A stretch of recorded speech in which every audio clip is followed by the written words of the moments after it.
The massive space station hummed with activity as ships from dozens of worlds docked at its gleaming ports. Ambassador Ji-won Kim stood at the observation window, watching the steady stream of alien vessels arriving for the most important diplomatic gathering in a century. He had seen many strange sights during his 5 years representing Earth, but nothing quite prepared him for what happened next. A sleek, black ship, unlike anything in the station's records, glided silently into the main docking bay. Its hull seemed to absorb light rather than reflect it, giving it an unsettling presence against the bright station lights. As the airlock cycled open, a collective hush fell over the normally bustling arrival area. Princess Naea stepped onto the platform, and Ji-won felt his breath catch. She moved with fluid grace, her tall frame draped in flowing robes that seemed to shift color with each step. But it was her face that drew every eye and sent ripples of fear through the crowd. Where her features should have been, a shimmering energy field danced and pulsed, completely hiding her appearance behind waves of soft blue light. The reaction was immediate and disturbing. The Caltharian delegation, known for their diplomatic composure, actually stepped backward in unison. A group of Tenthari merchants who had been loudly discussing trade deals fell completely silent, their multiple eyes fixed on the veiled princess, with obvious terror. Even the station's security forces, trained to handle any situation, seemed unsure of how to proceed. Ji-won watched in fascination as Princess Naea's own escorts maintained a careful distance of at least 10 feet from her. At all times, these were elite Vorthak warriors, beings whose reputation for fearlessness was legendary throughout the galaxy. Yet here they were, communicating with their princess only through hand signals and electronic messages, never speaking directly. To her face, "My God," whispered Minho Park, Ji-won's aide, as he joined him at the observation window. "Is that really her? The one they call the Death Princess?" Ji-won had heard the stories, of course. Everyone in the diplomatic corps knew about Princess Naea of the Vorthak Empire. For over 200 years, she had remained unbonded, despite being the sole heir to one of the galaxy's most powerful civilizations. The reason was simple and terrifying. No being had ever successfully completed her species' ancient bonding ritual without suffering complete mental breakdown. The whispered tales varied, but they all ended the same way.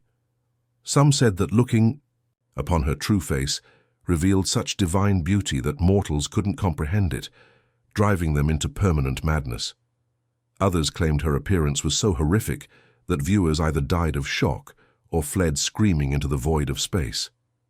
A few suggested something even stranger, that her face existed in dimensions beyond normal perception, and attempting to process what they saw simply broke most minds.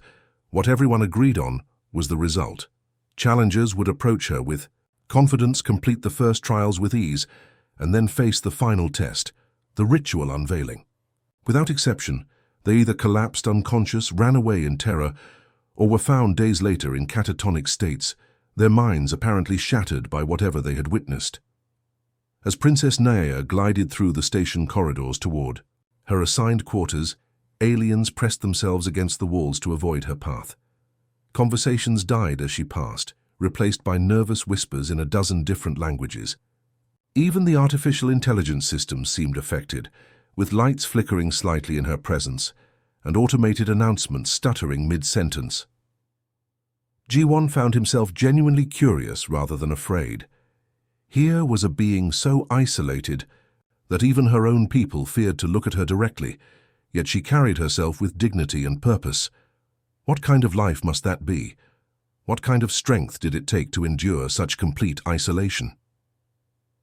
The princess disappeared into the diplomatic wing, leaving behind a station full of nervous aliens and one very thoughtful, human ambassador.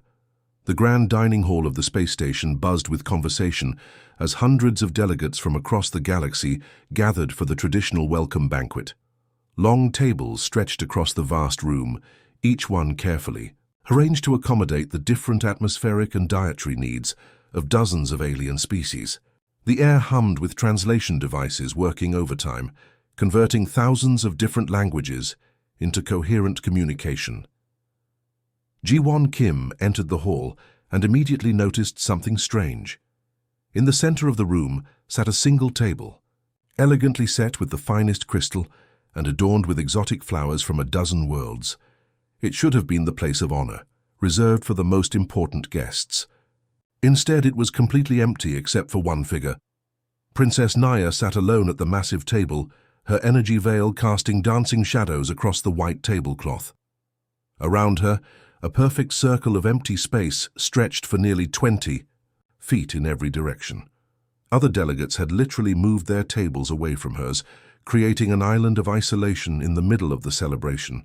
The sight bothered Ji-won more than he expected.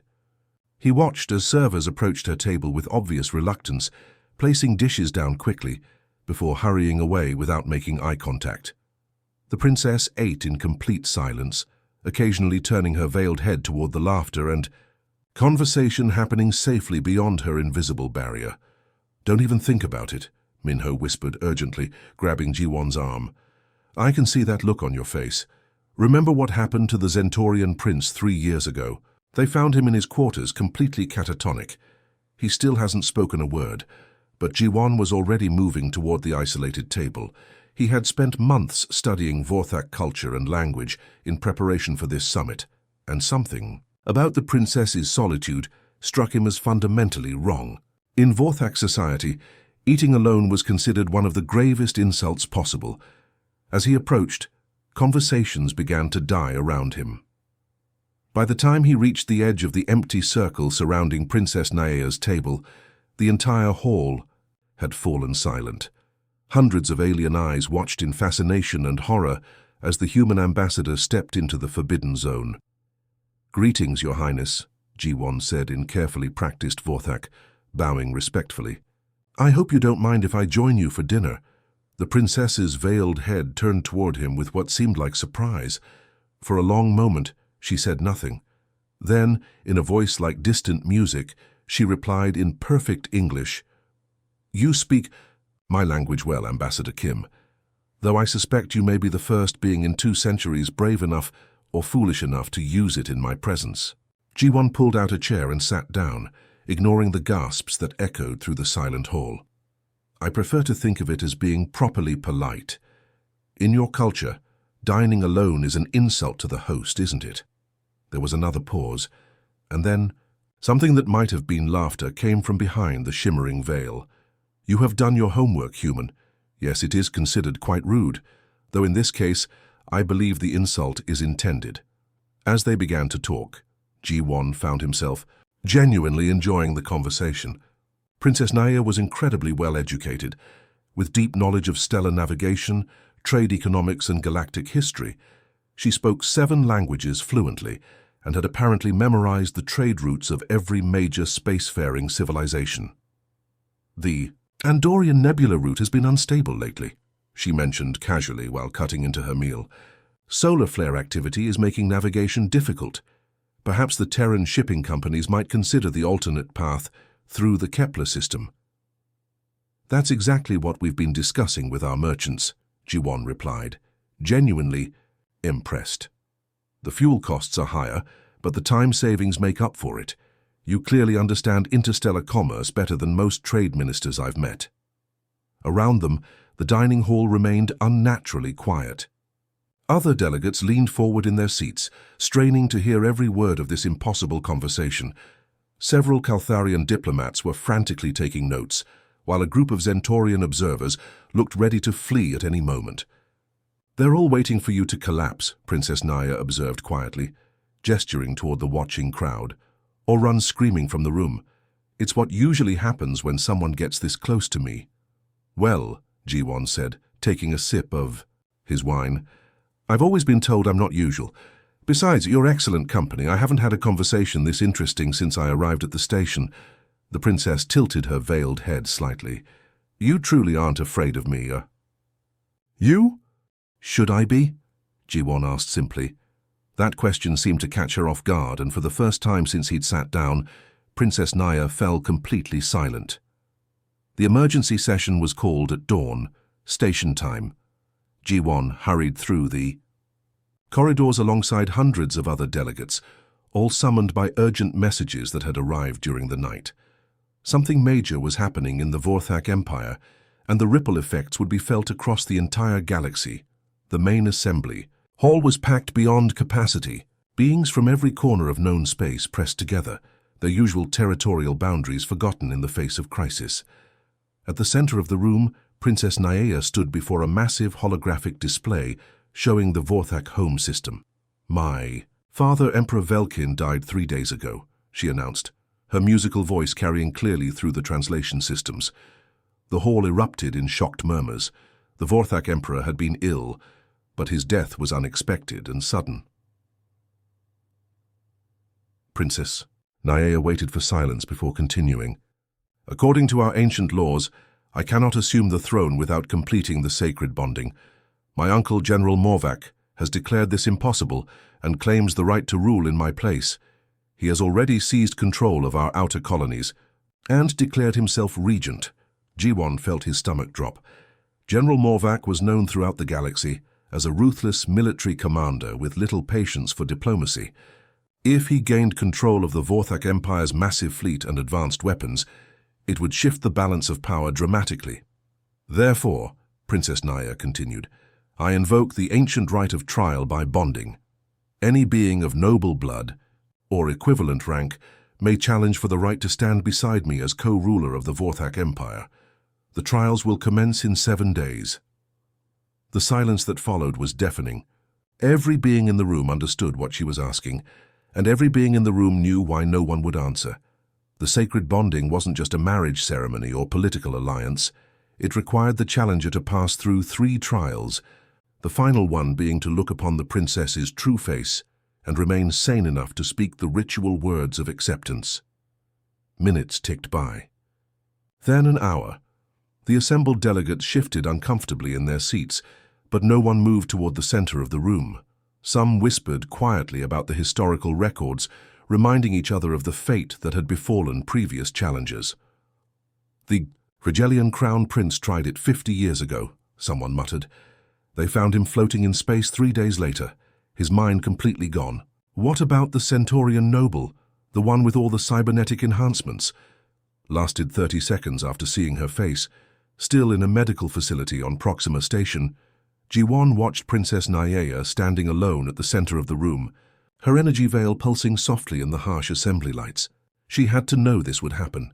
She had to understand that no being in the galaxy would willingly risk their sanity for a chance at power, no matter how great. Behind her isolation, he could sense something that looked remarkably like resignation. She was going through the motions because the law required it, but she expected to fail. She expected to watch her empire fall into the hands of a warmonger because the ancient traditions made it impossible for anyone to help her. That realization made something hot and angry flare up in Jiwon's chest. Here was a brilliant, educated woman who could guide one of the galaxy's most powerful civilizations toward peace and prosperity. Instead, she would be cast aside because of superstition and fear. He stood up.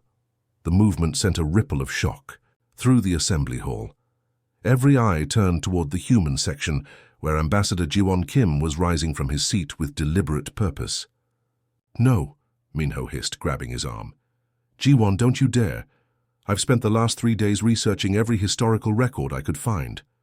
27 beings have attempted the bonding trials in the past 2 centuries. 27. Do you know what happened to them?" "I can guess," Jiwon replied quietly, not taking his eyes off Princess Nyea. 7 died outright, Minho continued desperately. 7 more went completely insane. The rest fled before completing the final trial, and most of them still required psychological treatment afterward. "There's something about her face, something that breaks minds. Please, you can't do this." But Jiwon was already walking toward the center of the room. The crowd parted before him like water, delegates stepping aside with expressions of horror and fascination. Princess Nyea turned toward him as he approached, her veiled head tilting in what might have been surprise. "I, Ambassador Jiwon Kim, of Earth, formally accept the challenge," he announced, his voice carrying clearly through the stunned silence. "I request the right to attempt the sacred bonding trials." The explosion of noise that followed was deafening. Delegates shouted in dozens of languages, some in shock, others in fear, and a few in what sounded like genuine terror. Through it all, Princess Naya stood perfectly still, her energy veil pulsing faster than before. "Human," she said quietly, her voice somehow reaching him through the chaos. "Do you understand what you have just done?" "I think so," Jiwon replied. "I've just volunteered to help save your empire." "You've volunteered to die," she corrected. "Or worse." "Well," Jiwon said with a slight smile, "I've always been an optimist." The trial chamber was unlike anything Jiwon had ever seen. Crystalline walls stretched up into darkness, pulsing with soft purple light that seemed to respond to his heartbeat. Ancient Vorthak symbols floated in the air around him, shifting and changing as he watched. At the center of the room stood a massive holographic display, showing what looked like the most complicated puzzle in the universe. Princess Naya stood beside him, her energy veil casting dancing shadows on the crystal floor. Around the chamber's edges, 5 Vorthak elders sat in meditation poses, their ancient faces grave with the weight of tradition. These beings had lived for over 1,000 years each, and their collective knowledge was legendary throughout the galaxy. "The first trial tests the mind," announced Elder Korvash, his voice echoing strangely in the crystalline space. "Before you lies the paradox of infinite recursion, a quantum puzzle that has challenged our greatest thinkers for 3 centuries.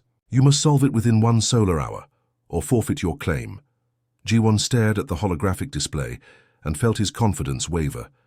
The puzzle looked like a 3-dimensional maze made of pure mathematics, with equations floating and spinning in complex patterns. Numbers and symbols twisted through space in ways that hurt his eyes to follow, creating loops and spirals that seemed to fold back on themselves endlessly. "This particular puzzle," Princess Naya said softly, stepping closer to the display, "involves the theoretical possibility of time flowing backward within a closed quantum system. The equations must be balanced while accounting for causality paradoxes that create infinite loops." She gestured gracefully, and the holographic equations began to move faster, showing her deep understanding of the mathematics involved. "Here, you can see how the temporal mechanics interact with quantum uncertainty. Each solution creates new variables that must be incorporated into the original equation, creating an endless cycle." The elders nodded approvingly as she manipulated the display with expert precision. Her knowledge was clearly vast, encompassing areas of theoretical physics that most beings couldn't even comprehend. Watching her work, Jiwon realized just how brilliant she truly was, but that also gave him an idea. "Princess," he said carefully, "you obviously understand this puzzle perfectly. You could probably solve it yourself, couldn't you?" "Of course," she replied, sounding slightly puzzled. "I have been studying it for decades, but the trial requires that you solve it, not me." "Right," Jiwon said, walking around the display to examine it from different angles. "But here's what I don't understand. If you can solve this puzzle, and you've been thinking about it for decades, why hasn't it been solved already?" The chamber fell silent. Even the floating equations seemed to pause in their endless dance. "What do you mean?" Elder Korvash asked, his ancient voice carrying a note of suspicion. Jiwon pointed at the swirling mathematics. "Well, look at it. This is supposed to be an unsolvable puzzle, right? Something that stumped your greatest minds for 3 centuries. But Princess Naya just demonstrated that she understands every aspect of it. She knows exactly how the equations interact and why they create paradoxes." He began walking around the display again, his mind racing. "In fact, I'd bet that most of your scholars understand the puzzle perfectly. The problem isn't that you can't solve it. The problem is that you're trying to solve it the wrong way." "Explain," Elder Vastak commanded, her voice sharp with centuries of authority. "You're treating this like a mathematical problem," Jiwon said, growing more confident as the idea developed. "But what if it's not? What if the puzzle itself is the answer?" The elders exchanged glances, their ancient faces showing the first hints of interest they'd displayed since the trial began. Jiwon reached toward the holographic display and, instead of trying to manipulate the equations, simply stopped them. The endless dance of numbers and symbols froze in place, creating a pattern that had been invisible while everything was moving. "The paradox of infinite recursion," he said quietly. "You've been trying to solve the paradox, but the paradox is the solution. It's not meant to be solved in the traditional sense. It's meant to demonstrate that some things can exist in perfect balance without resolution. The frozen pattern in the hologram suddenly blazed with brilliant light, and the crystalline walls of the chamber resonated with a deep, musical tone that seemed to come from the very structure of the building. Princess Nyea stared at the display, her veiled head tilting in what looked like amazement. "By the ancient stars," she whispered. "He's right. The recursion isn't a problem to be solved. It's a state to be achieved." Elder Corvash rose slowly from his meditation position, his ancient body moving with surprising grace. "In 300 years," he said, his voice filled with wonder, "no being has approached the puzzle from that perspective. We have been so focused on finding the answer that we never considered the question itself might be flawed. Humans," Elder Vastak observed, "appear to think in ways we had not anticipated." "Sometimes," G1 said with a slight smile, "the best way to solve an impossible problem is to stop trying to solve it and start trying to understand it instead." The light from the holographic display gradually faded, leaving the chamber in its original purple glow. But something had changed. The elders were looking at him with new respect, and Princess Nyea was standing closer than before. "The first trial is complete," Elder Corvash announced formally. "The challenger has succeeded." But as they prepared to leave the chamber, Jiwon couldn't shake the feeling that the real tests were still ahead. The second trial chamber was completely different from the first. Where the mind trial had been filled with crystalline beauty and floating mathematics, this room felt heavy and oppressive. The walls were made of dark metal that seemed to absorb light, and the air itself felt thick with an emotion Jiwon couldn't quite identify. Fear, maybe. Or grief. Princess Nyea stood at the center of the room, but something about her posture had changed. The confident grace she had shown during the first trial was gone, replaced by tension that made her seem smaller somehow. Her energy veil pulsed erratically, shifting between bright blue and deep purple in an irregular pattern. "The second trial tests courage," Elder Corvash announced, but his voice lacked the formal authority it had carried before. Even the ancient Vorthak seemed uncomfortable in this space. "You will face visions drawn from the deepest memories of fear and pain. Previous challengers have experienced their own worst nightmares, or the collective terrors of their species. But this trial is different," Elder Vastak added, her ancient voice unusually quiet. "For Princess Nya's bonding, the visions come from her own memories. You will see what she has seen, experience what she has experienced. Many who have attempted this trial fled before it was half complete." Jiwon looked at Princess Nyea, noticing how still she had become. "These are your memories?" he asked gently. "The E." "Worst of them," she replied, her musical voice barely above a whisper. "The trial will show you why I am what I am, why my own people fear to look at me. You may find yourself understanding their terror." The room began to change around them. The dark walls faded away, replaced by the holographic recreation of a battlefield, unlike anything Jiwon had ever imagined. The sky above was torn with red lightning, and the ground beneath their feet was scarred with massive craters that still glowed with residual energy from some terrible weapon. "This is the Battle of Zerion Prime," Princess Nyea said, her voice now coming from everywhere and nowhere. "I was 16 years old. Suddenly the battlefield came alive.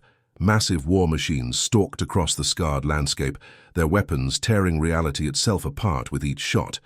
In the distance, Jiwon could see a younger version of Princess Nyea, her energy veil flickering weakly as she struggled to maintain some kind of defensive barrier around a group of wounded soldiers.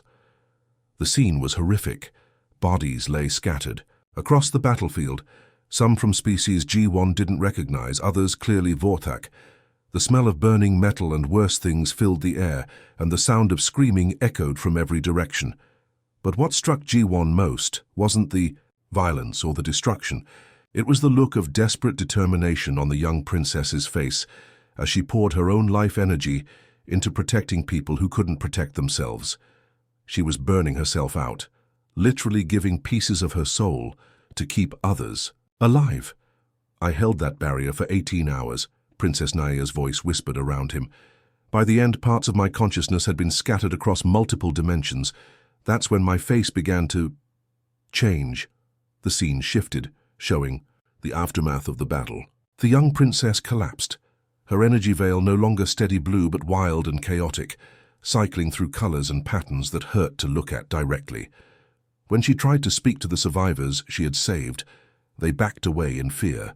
Her sacrifice had saved their lives, but it had also made her into something they could no longer understand. The visions continued, showing memory after memory of isolation and fear. Diplomatic meetings where beings fled from her presence, attempts at friendship that ended in terror, decades of loneliness stretching out endlessly, all because she had been willing to sacrifice parts of herself to save others. Most beings who faced this trial saw these memories as horror stories, nightmare visions of what awaited anyone who got too close to the cursed princess. They saw a monster created by war and twisted by dimensional forces beyond control. But Ji-won saw something entirely different. He saw a teenage girl who had chosen to save lives even when it cost her everything. He saw a woman who had spent decades carrying the weight of other people's fear and calling it her own fault. He saw someone who had been punished for her compassion and told it was justice. "You were just a child," he said aloud, his voice cutting through the sounds of battle. "You were 16 years old, and you chose to save people instead of saving yourself." The visions flickered, and for a moment he could see Princess Naya standing beside him in the real chamber, her veiled head turned toward him in surprise. "You sacrificed parts of your own soul to keep strangers alive," Ji-won continued, speaking to both the memory and the real princess. "And instead of being honored for that sacrifice, you've been isolated and feared for the consequences. That's not justice, that's tragedy." The battlefield visions began to fade, replaced by quieter, sadder memories. The princess sitting alone at formal dinners, walking through empty corridors while others pressed themselves against walls to avoid her. Decades of conversations conducted through intermediaries because people were too afraid to speak to her directly. "I see why you think you're cursed," Ji-won said softly. "But you're not a monster. You're someone who was broken by trying to fix the world, and then blamed for being broken." The chamber returned to its original dark metal walls, but the oppressive feeling was gone. Princess Naya stood perfectly still, her energy veil cycling through colors more rapidly than he had ever seen. "The second trial is complete," Elder Korvash announced, but his voice carried a note of wonder that hadn't been there before. "Never has a challenger responded to the fear visions with compassion." "Previous challengers saw a creature to be feared," Elder Vastak added quietly. "You saw a person to be understood." Princess Naya finally moved, turning toward Ji-won, with what seemed like careful deliberation. "You truly are different," she said, and for the first time since he had met her, her musical voice carried a note of hope. The gardens of the space station were quiet at this hour. Artificial stars twinkling through the transparent dome overhead. Ji-won had come here to think, to prepare himself for what everyone told him would be his final moments of sanity. Tomorrow would bring the third trial, the one that had broken every challenger who had come before him. He was sitting by a small fountain, watching the water dance in the station's artificial gravity, when he heard familiar footsteps behind him. Princess Naya approached slowly, her energy veil pulsing with nervous patterns he was beginning to recognize. "You shouldn't be here," she said softly, settling onto the bench beside him. "If someone sees us together without the elders present, it could invalidate the trials." "I needed some fresh air," Ji-won replied, though they both knew the station's atmosphere was completely recycled. "And I suspect you did too." They sat in comfortable silence for a while, watching the artificial stars wheel overhead. Finally, Princess Naya spoke again, her musical voice unusually hesitant. "Ji-won," she said, using his name for the first time, "I need to tell you something about tomorrow, about what you're going to face." "You mean the part where I look at your real face and either go insane or die?" he asked, trying to keep his tone light. "Yeah, I figured that was coming up." "You don't understand," she said, her veil pulsing faster. "It's not what you think. I'm not normal, even by Vorthak standards. What happened to me during the war, the dimensional fracturing I experienced when I saved those soldiers, it changed me in ways that go beyond just appearance. Ji-won turned to face her fully. "Tell me." Princess Naya was quiet for so long that he wondered if she had changed her mind. When she finally spoke, her voice was barely above a whisper. "My bloodline carries genetic markers from the precursors, the ancient race that built most of the dimensional gateways we still use today. For most Vorthak, these markers are dormant, useless remnants of evolution.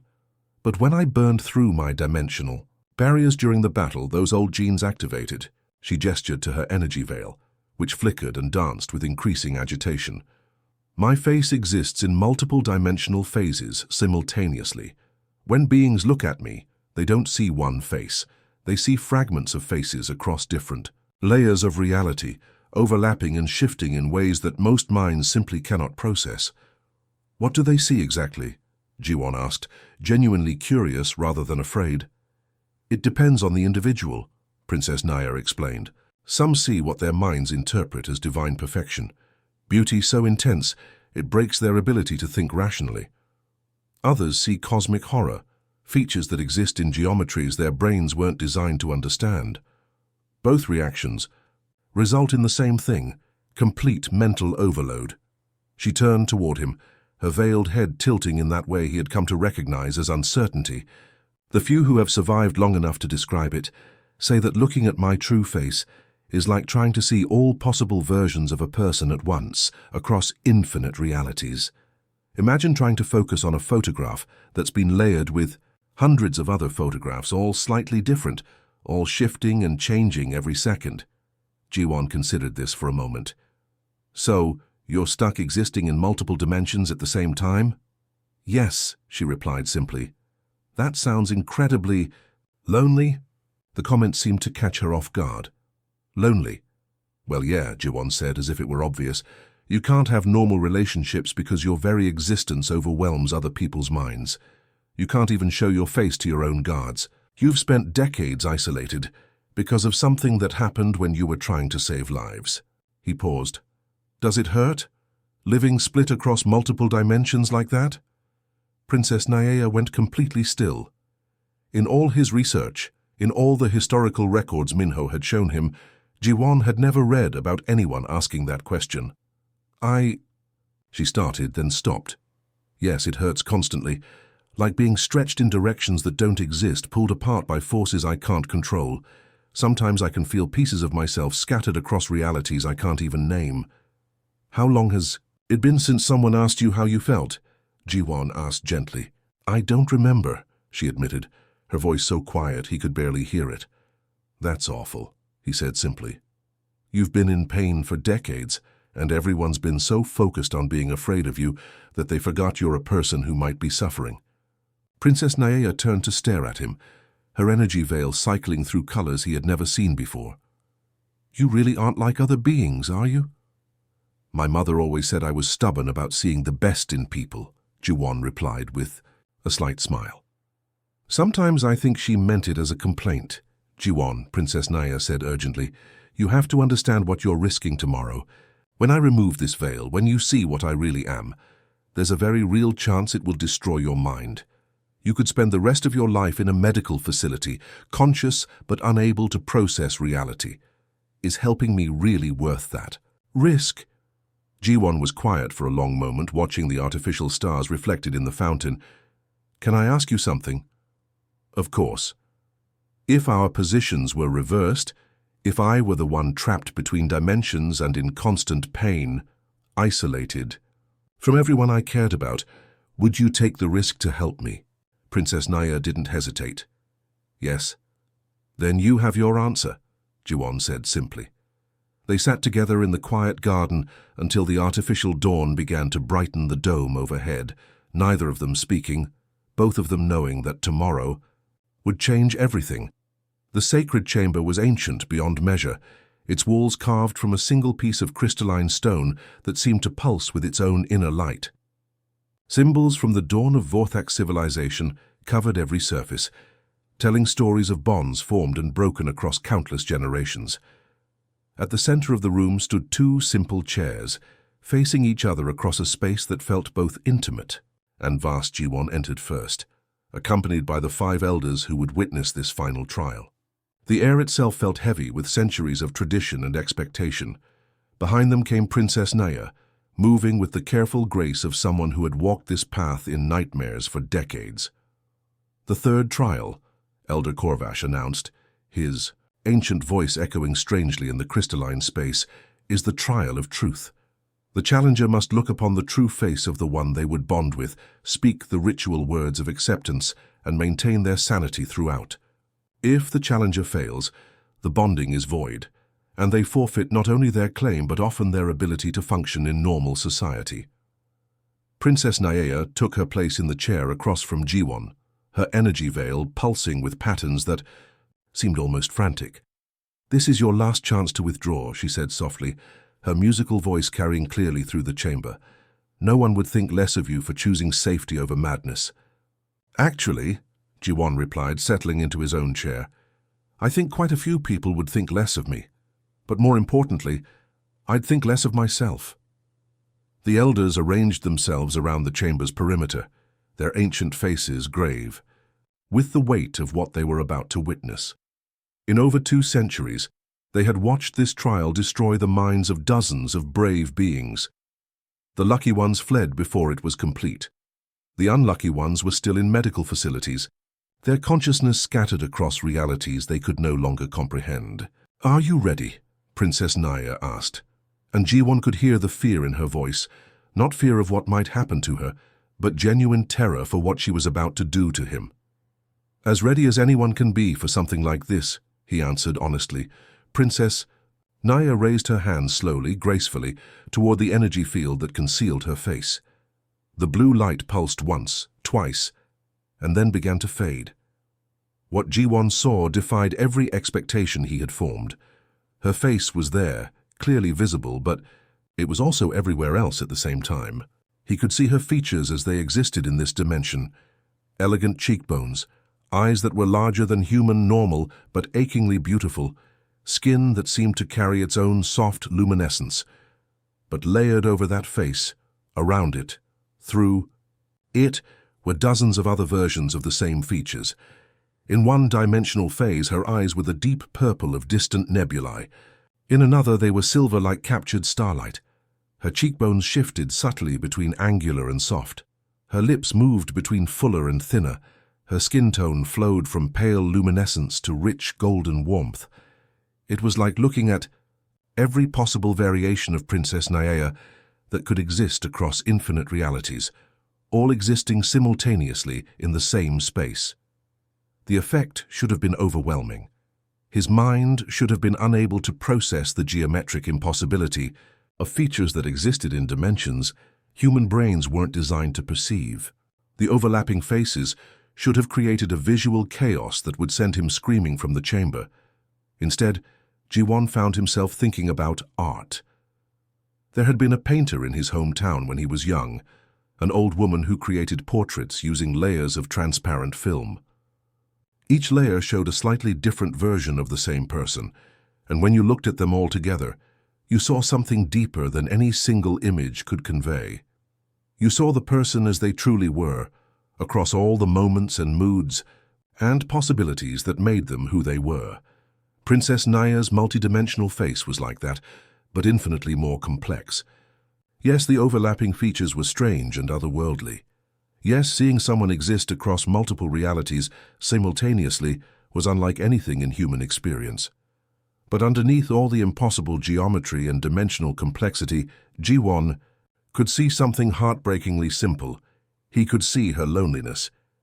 In every dimensional phase, across every version of her features, he could see the same profound isolation. The slight downturn of lips that had forgotten how to smile naturally. Eyes that had grown tired of watching people flee from her presence. The careful way she held herself, as if she were constantly preparing for rejection. "I can see you," he said quietly, his voice steady in the crystalline chamber. Princess Naya's multidimensional features shifted, surprise rippling across all her dimensional phases at once. "You're not screaming," she observed, wonder clear. In her voice. "Why would I scream?" Jiwon asked, genuinely puzzled. "You're beautiful, complicated and strange and completely unique, but beautiful."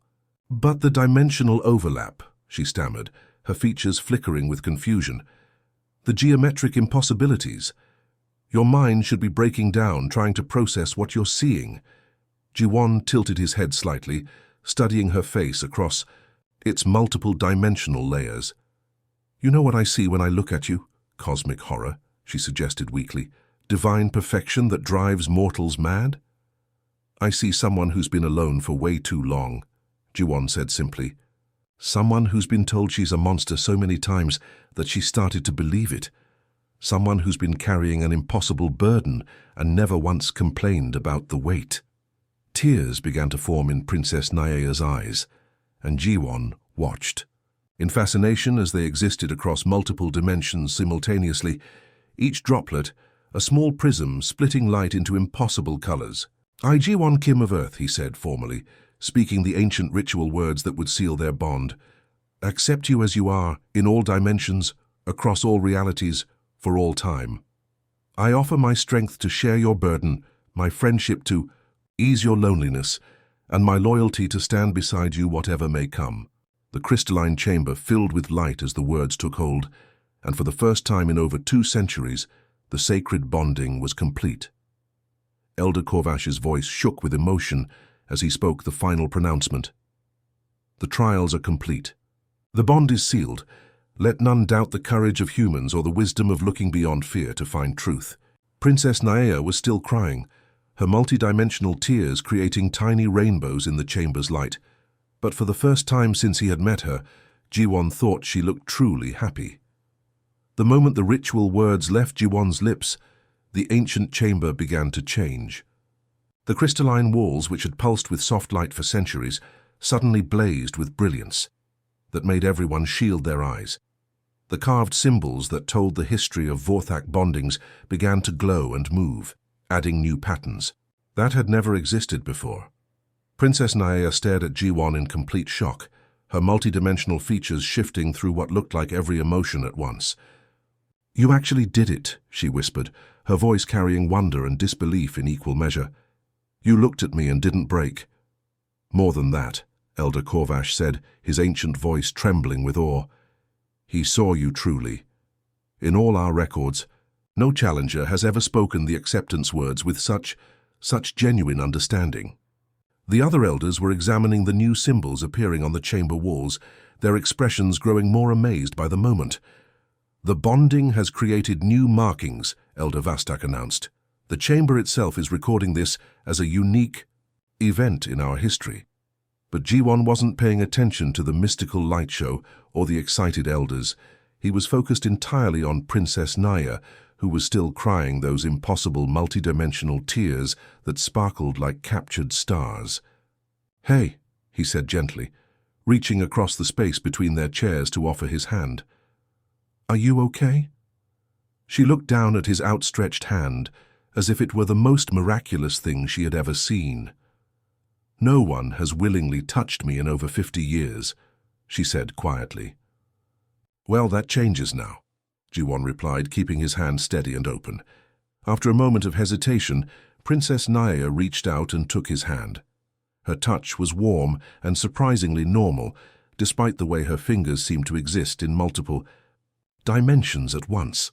The contact sent a gentle pulse of energy through both of them, and the chamber's light grew even brighter. The bond is forming, Elder Korvash breathed. Look at the resonance patterns. Streams of light were flowing between Ji-won and Princess Naia, connecting them in ways that went beyond the physical. But unlike the overwhelming power that everyone had expected, the connection felt comfortable, natural, like 2 puzzle pieces that had finally found their proper place. This is incredible, Princess Naia said, her voice filled with wonder. I can feel your thoughts, your emotions, but it's not overwhelming. It's like having a conversation with someone who actually understands what you're saying. What does it feel like for you? Ji-won asked, genuinely curious about her experience. For the first time since the battle that changed me, I don't feel scattered, she replied, her multidimensional features stabilizing slightly. The dimensional fracturing is still there, but it doesn't hurt as much. It's like having someone help carry a weight I've been bearing alone. The ceremonial aspects of the bonding continued around them, with the elders chanting ancient words and the chamber responding with new patterns of light. But Ji-won found himself more interested in the practical implications of what had just happened. "So what does this mean exactly?" he asked Princess Naea. "I mean, I know we're bonded now, but what does that look like day to day?" She smiled, and seeing that expression across multiple dimensions simultaneously was like watching sunrise on several worlds at once. "It means you're now co-ruler of the Vorthak Empire, with all the responsibilities and challenges that entails.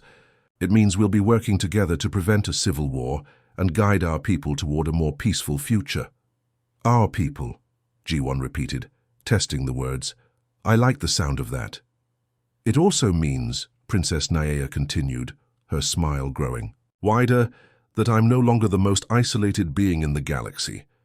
For the first time in decades, I have a true partner." The bonding ceremony reached its crescendo, with light pouring from the chamber walls and ancient music seeming to emanate from the crystalline structure itself.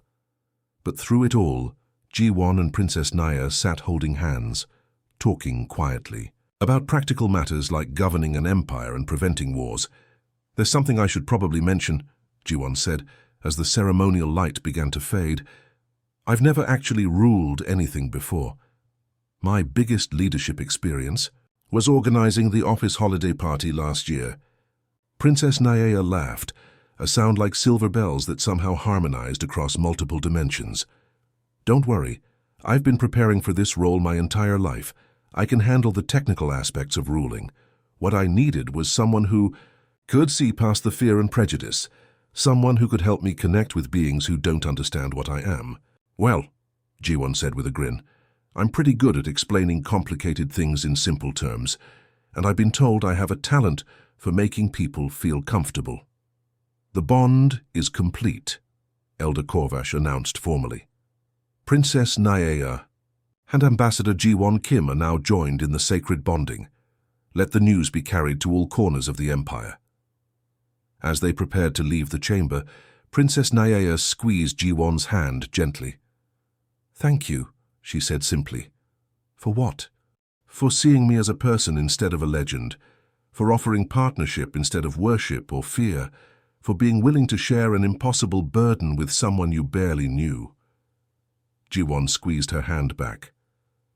"Thank you for trusting me enough to try." As they walked out of the ancient chamber together, the first successful bonding pair in Vorthak history, neither of them noticed the way other beings in the corridor no longer pressed themselves against the walls.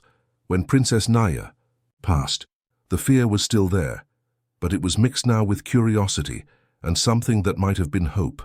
The galaxy was about to discover that humans had a very different approach to impossible situations, and it was going to change everything. 3. Months after the bonding ceremony, the galaxy was still trying to understand what had happened. The news had spread faster than light-speed communication, carried by traders and diplomats to every corner of known space.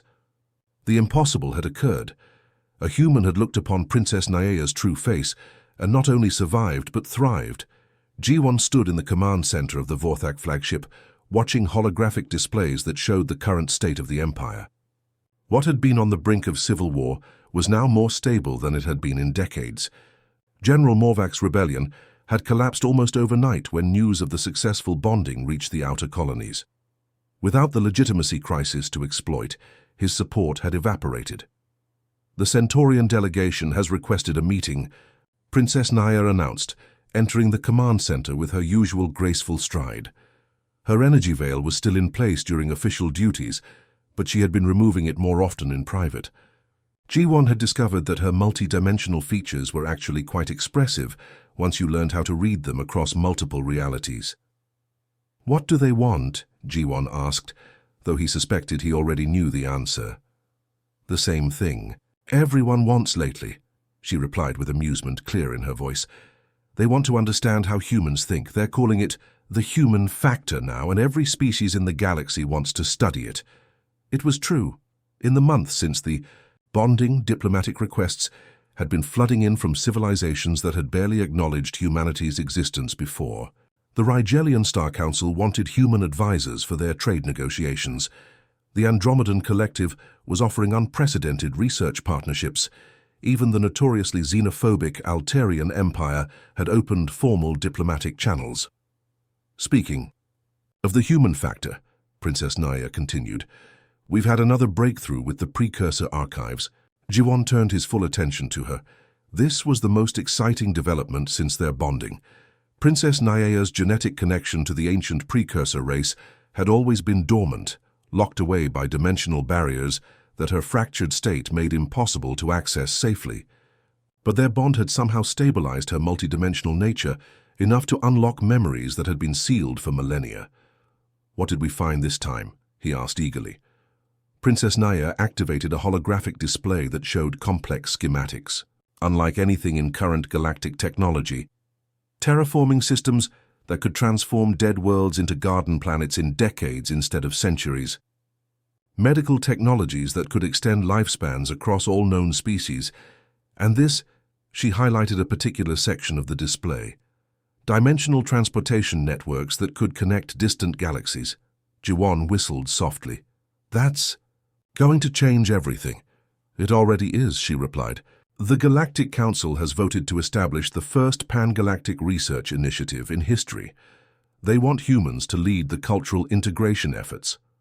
Because we're supposedly good at seeing past surface differences to find common ground, Jaewon guessed. Exactly. What you did with me, they believe humans can do with entire civilizations. They're calling it empathetic mediation, and they think it might be the key to finally achieving true galactic unity. The irony wasn't lost on either of them. Humanity had been the newest and least advanced species in the galactic community just months ago. Earth's technology was primitive compared to most civilizations, and human diplomatic influence had been minimal at best. Now suddenly, every major power wanted human input on their most important decisions. Minho sent me a message today, Jiwon said, changing the subject slightly. He says there are now 17 different universities offering courses in human, psychological approaches to impossible problems. Apparently they're using our bonding as the primary case study. Princess Naya laughed, that beautiful multi-dimensional sound that Jiwon was still getting used to. What does he think about his boss becoming one of the most studied beings in galactic history? He says he always knew I was crazy, but now he can prove it scientifically. Their conversation was interrupted by an urgent communication from the bridge. Captain Thivak appeared in holographic form, his expression grave but excited. Your Majesties, he said formally, we're receiving priority. Communications from the Outer Rim territories. 3 different species that have never made contact with the galactic community are requesting meetings specifically with the Human Vorthak Partnership. They say they've heard about your successful bonding and want to learn about forming peaceful relationships with other species. Jiwon and Princess Naya exchanged glances. This was bigger than they had expected. Their partnership wasn't just stabilizing existing relationships, it was opening entirely new possibilities for galactic expansion and cooperation. Set course. For the Outer Rim, Princess Naya ordered, and prepare the diplomatic suites for extended negotiations. As Captain Thivak's image faded, Jiwon found himself thinking about how much his life had changed. 6 months ago, he had been a minor diplomatic functionary dealing with trade disputes and immigration paperwork. Now, he was co-ruler of one of the galaxy's most powerful empires, married to a being who existed across multiple dimensions, and apparently the key to unlocking technologies that could revolutionize civilization. Any regrets? Princess Naya asked quietly, as if reading his thoughts. Jiwon looked at her, seeing past the energy veil to the multi-dimensional features beneath, seeing the brilliant mind and compassionate heart that had been hidden behind centuries, of fear and isolation. Only one, he said with a smile. What's that? I regret that it took the galaxy so long to realize that the best solutions to impossible problems usually involve treating people like people instead of treating them like problems. Princess Naya reached out and took his hand, their bond sending gentle pulses of shared understanding between them. Together, they stood watching the stars wheel past the command center's viewports. 2 beings from different worlds who had found something the galaxy desperately needed, proof that understanding could triumph over fear, and that the most powerful force in the universe might just be the willingness to see others as they truly are. The age of human influence in galactic affairs had begun, and it was going to be more extraordinary than anyone had dared to imagine.